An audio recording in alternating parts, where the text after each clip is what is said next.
Este é o caso de Lori Vallow e Chad Daybell, um casal que acreditava viver uma missão espiritual que justificaria qualquer ação, mesmo as mais terríveis. Prepare-se para entender não apenas os fatos, mas também a mente que sustentou esse desastre humano. Seja bem-vindo ao Na Mente do Crime. Hoje você vai entrar em um caso que mistura fanatismo religioso, delírios apocalípticos, manipulação psicológica, mortes suspeitas e o desaparecimento de 2 crianças cuja história chocou o mundo. A história começa antes do encontro entre Lori e Chad. A personalidade de Lori já era marcada por carisma, sedução e uma necessidade quase sufocante de atenção. Ela cresceu acreditando ser especial, destinada a algo grandioso, alguém que jamais se encaixaria em uma vida comum ou previsível. Pessoas com traços como esse geralmente estruturam a própria identidade em torno da sensação de exceção, e qualquer rotina simples parece uma ofensa àquilo que acreditam ser. É nesse cenário psicológico que surgem os livros de Chad Daybell. Ele era autor de ficção religiosa dentro de círculos fundamentalistas ligadas ao mormonismo. Seus livros tratavam de visões espirituais, profecias, seres de luz e trevas, portais, reencarnações e previsões sobre o fim dos tempos. Misturavam crença, ficção e fantasia apocalíptica de forma quase perigosa para quem levasse tudo ao pé da letra. Quando Lori conheceu Chad, o impacto foi imediato. Chad acreditava ser um profeta escolhido. Lori acreditava ser uma espécie de guerreira destinada a salvar o mundo. E quando 2 pessoas com delírios grandiosos se encontram, elas formam o que a psicologia chama de narcisismo complementar. Um sistema em que um reforça o delírio do outro, criando uma realidade paralela onde tudo parece coerente, pelo menos para eles. A partir desse encontro, pessoas próximas ao casal começaram a desaparecer, literalmente. O primeiro caso envolve Charles Vallow, marido de Lori. Charles vinha alertando familiares e autoridades sobre o comportamento estranho da esposa. Relatou que Lori dizia conversar com anjos, que acreditava ser uma figura divina e que afirmava que o próprio Charles havia sido substituído por um espírito maligno. Essas falas foram ignoradas pelas autoridades, tratadas como exagero ou confusão emocional. Meses depois, Charles seria morto por Alex Cox, irmão de Lori, em um evento classificado como legítima defesa. Aí nessa situação, o caso foi rapidamente engavetado. Enquanto isso, Lori e Chad aprofundavam suas crenças. Eles criaram listas para catalogar pessoas como de luz ou de trevas. E entre aqueles que, segundo essa lógica distorcida, eram considerados trevas, estavam 2 filhos de Lori. Tayo Lee Ryan, de 16 anos, que era uma menina, e Joshua J.J. Vallow, de 7 anos, um menino com autismo. Para Chad e Lori, essas crianças teriam se tornado recipientes de espíritos malignos, justificando a eliminação do mal. Essa forma de pensamento é típica de delírios místicos de conteúdo persecutório, nos quais o indivíduo acredita estar realizando uma missão divina que exige sacrifícios. O problema é que, aqui, as vítimas eram 2 crianças completamente indefesas. Em setembro de 2019, Tayo Lee desapareceu. Lori disse que a filha estava participando de um retiro espiritual. Era uma mentira.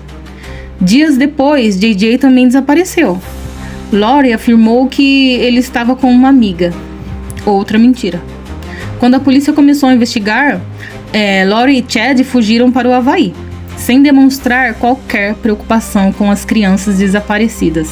Esse comportamento evidencia um grau profundo de dissociação no qual a pessoa simplesmente ignora a realidade concreta em nome do próprio delírio. Durante meses, a polícia buscou os 2 jovens enquanto o casal vivia tranquilamente em uma ilha. Imagina, os 2 filhos dela sumidos, entre aspas, e eles passeando no Havaí. Eles estavam participando de eventos, tirando fotos e mantendo a narrativa espiritual. A psicologia aponta que esse tipo de frieza pode ocorrer quando a mente cria uma justificativa tão forte que neutraliza a culpa. Para Lori e Chad, as crianças não eram mais crianças, eram corpos ocupados. Isso permitiu que o casal eliminasse qualquer resquício de afeto e empatia. Já em junho de 2020, finalmente a verdade veio à tona. A polícia encontrou os corpos das 2 crianças no quintal da casa de Chad Daybell, em Idaho. A forma como foram encontradas não será detalhada aqui por respeito às vítimas e por segurança da plataforma, mas o que se sabe é que o cenário confirmava que elas haviam sido ocultadas ali de forma clandestina.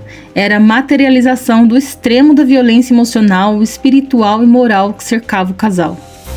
A descoberta gerou comoção mundial. O quintal de Chad havia se tornado um cemitério clandestino.